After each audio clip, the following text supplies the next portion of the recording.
Président, bonjour. Romain Chanson pour Jeune Afrique. Le président congolais Félix Tshisekedi n'a pas participé à l'entièreté de la session. Aujourd'hui, il est parti ce matin. Il est parti pour vous montrer qu'il était mécontent du fait qu'hier, dans votre discours inaugural, vous n'avez pas parlé parmi les grands conflits de cette planète, celui dans l'est de la RDC. Je note que vous l'avez fait ce soir, mais pourquoi cette omission hier? Et aussi, vous aviez l'ambition de réunir Paul Kagame et Félix Tshisekedi autour de la même table. Ce soir, il y a un président qui n'est pas là. Est-ce que vous avez toujours l'intention de jouer un rôle dans le processus de médiation? Merci beaucoup. Écoutez, je retiens surtout qu'hier, j'ai passé 1h30 en tête-à-tête avec le président Tshisekedi.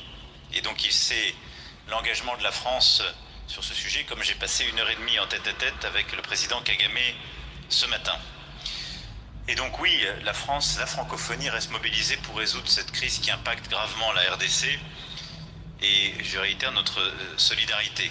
Nous condamnons la violence, les actions de tous les groupes armés opérant en RDC et les atteintes à sa souveraineté territoriale. Et il n'y a pas d'ambiguïté sur ce point. Hier, je l'ai dit moi-même, je n'ai été que parcellaire dans les citations. Et il y a beaucoup de crises, de tensions, de situations de guerre que je n'ai pas citées. Juste après mon discours, j'ai retrouvé le président du Laos et on a parlé de la Birmanie. Et je n'ai pas parlé en effet aussi de ce qui s'y joue. Donc qu'il n'y ait pas de malentendu, je pense que il se trouve pendant ces 2 jours le conflit sur lequel j'ai passé le plus de temps dans les réunions parallèles. Nous encourageons très clairement la RDC et le Rwanda à parvenir à un accord dans le cadre de la médiation angolaise et l'OIF doit jouer un rôle en soutien des efforts régionaux à ce titre et je l'ai dit successivement au président Tshisekedi et au président Kagame. À titre pour ce qui est de la France, nous avons toujours été clairs, et je l'ai redit aussi à l'un à l'autre.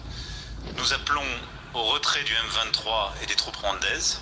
Nous appelons aussi à procéder au démantèlement des FDLR et à tous les groupes armés en RDC et à l'arrêt des discours de haine.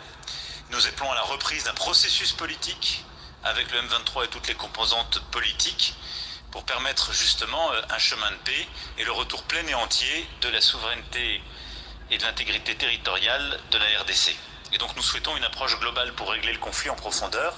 C'est ce que j'ai évoqué avec les 2 présidents successivement. Il n'a pas été souhaité une réunion à 3 que j'appelle de mes voeux. Je pense que la situation est encore trop tendue.